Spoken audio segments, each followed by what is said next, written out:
architect and project manager, Michael McDonald. In the past, Ms. McDonald has recused herself with regard to this application.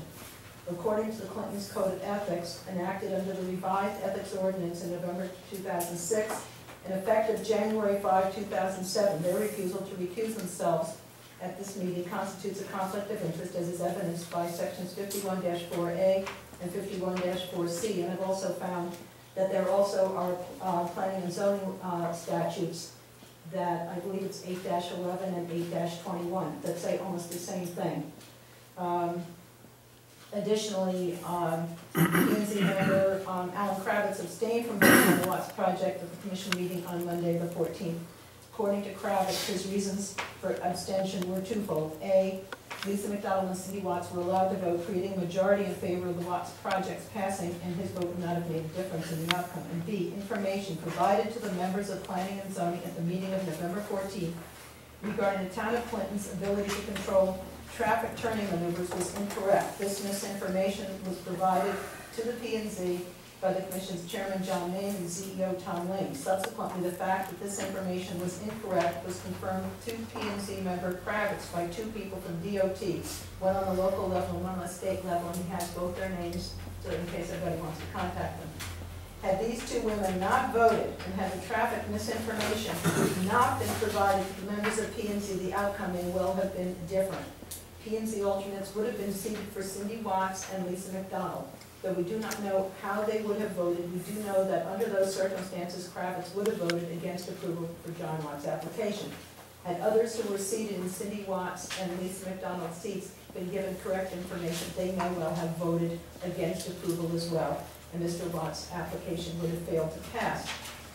And so what we want to see is that the proper procedure is followed, and if in the end, with the two women recusing themselves and the true information regarding what planning and zoning's input can be into left turns onto Route 1, it's voted down, then so be it. It's voted, or if it's approved, it's voted, it's approved, and that's the end of it. But we want to see the appropriate process followed, rather than two people voting who are in violation of not just our ethics ordinance, but from what I can see from zoning law, and also that the appropriate information on regarding left turns onto Route 1 be disseminated to the members of Planning and Zoning Commission so that they can make an informed decision.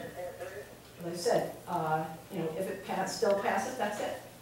But we won't know if it's not done properly. Okay, any other comments? Ben first. With regard to this matter, in addition to what Commissioner Idler said, the emergency driveway is on town land, and the traffic authority for the town of Clinton for traffic on town land would be the police commission. So the police commission submitted a letter in opposition to this application, as did the chief of police. The Planning and Zoning Commission basically ignored the police commission's letter and concerns, thereby usurping their authority. I would make the analogy of if the planning and zoning application came forward and it required the signature of a fire marshal, or the fire marshal had concerns, and the fire marshal expressed those concerns and refused to approve the application, P&Z certainly could not just circumvent the fire marshal and go ahead and approve it anyway. In this particular case, the safety concerns are paramount, as are evidenced by the unanimous denial of the application a year prior. And the police commission is an elected authority. And an elected authority does have the standing, I believe, to bring forward an appeal. I believe it's section 8-8. Okay, anybody else? And I'm sorry, just one other thing, if you don't mind.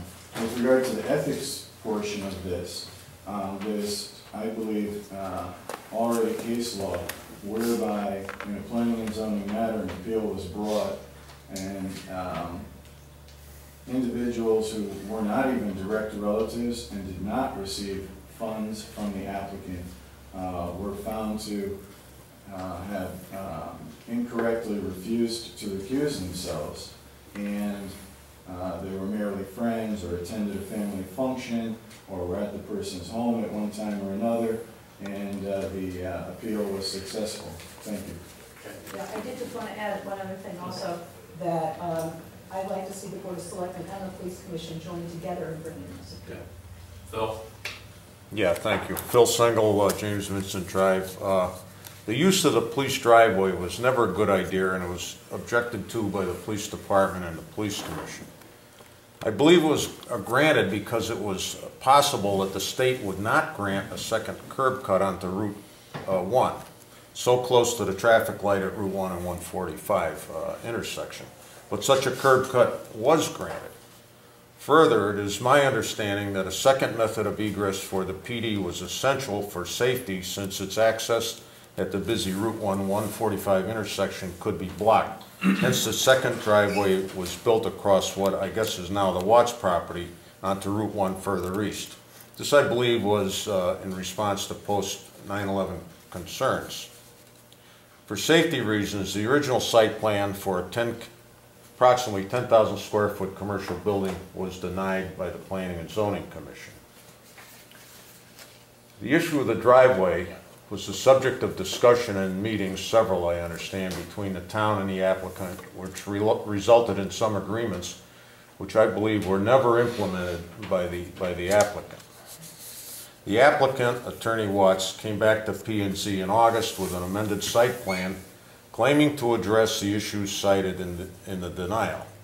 The applicant presented an amended traffic study and agreed to some signage, but as far as I could determine, nothing of significance had changed.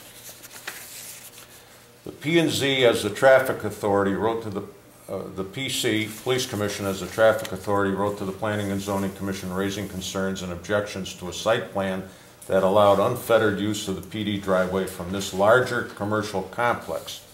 Those letters came in while I was an alternate on the P&Z, and while emailed to the members, were not discussed while I was present, which could lead one to conclude that they were not considered at all. Further, the amended site plan, which includes a 10K square foot office building requiring approximately 46 additional parking spaces, was not officially, as far as I know, was not officially brought to the traffic authority. Can the P&Z now, and here's my big problem with this, can the P&Z now ignore the traffic authority in all future applications? I think it sets a terrible precedent, and it's certainly a slippery slope. At the time of the Police Commission and PD negotiations with the applicant, the abutting property contained a home office, and the 10K site was not approved, so I think you have to take that into mind. The last negotiation was June 8th. At the P&Z approval hearing, I think 4 things happened that should or could be used for an appeal, and I think are errors. Inaccurate information was given to the members regarding the authority of the Planning and Zoning Commission once a curb cut was granted. The chairman rudely shut off all debate and questioning. 2 members who had obvious and blatant conflicts refused to recuse themselves, essentially thumbing their nose at Clinton's ethics ordinance. And the traffic authority concerns appear to not have been considered. This process is flawed. The only way to retain any control over this and any negotiating leverage is to file an appeal. The town attorney apparently refuses or advises us not to do this. It strikes me as the tail wagging the dog. The BOS has the options of finding another attorney who might better represent our interests. If these errors and blatant conflicts of interest are ignored, we might as well repeal the ethics ordinance. So I ask the Board of Selectmen and someone on the board to move that the town attorney file an appeal and meet the statutory deadline and file an appeal that is worthy and well argued. Thank you.